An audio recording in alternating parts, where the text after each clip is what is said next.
Thanks, Gagan. Moving on, the war of words between Congress General Secretary Rahul Gandhi and the Shiv Sena on the Mumbai migrant issue is intensifying. Rahul Gandhi, who's on a 2-day visit to Bihar, made it clear today that as far as he was concerned, India belonged to all Indians. He added he wasn't interested in what either Bal or Uddhav Thackeray have to say. जब मुंबई का हमला हुआ,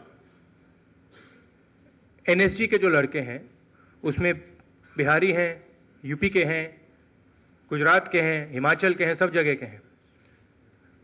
हमारे महाराष्ट्र के लोगों ने भी आत्म बलिदान किया और दूसरे लोगों को बचाया।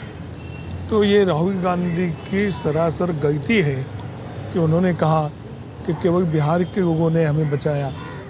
Between Patna and Mumbai, between the Congress and the Shiv Sena, an escalating war of words. I am not really interested in what Mr. Bal Thackeray or Mr. Raj Thackeray have to say, frankly.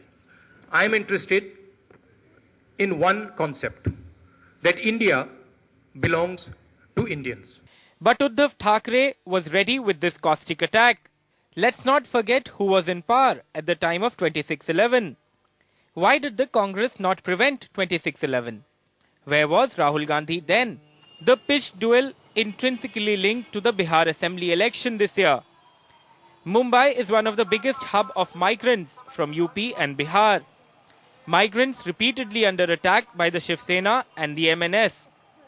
Keeping in mind the fact that the Bihar Assembly election is just months away, the Congress on one hand and the BJP RSS on the other are trying to distance themselves from the issue of migrants.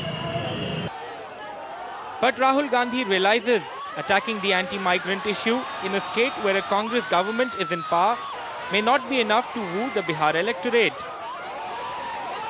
So Rahul's campaign now equally focusing on strong criticism of the Nitish Kumar government, one that he was ironically seen praising recently. Bihar की जनता को जिस प्रकार का change चाहिए और जिस प्रकार की चेंज की जरूरत है, वो बिहार में नहीं हो रहा है। With Ketki Angre in Mumbai, in Patna, Alok Pandey for NDTV. Tuba.com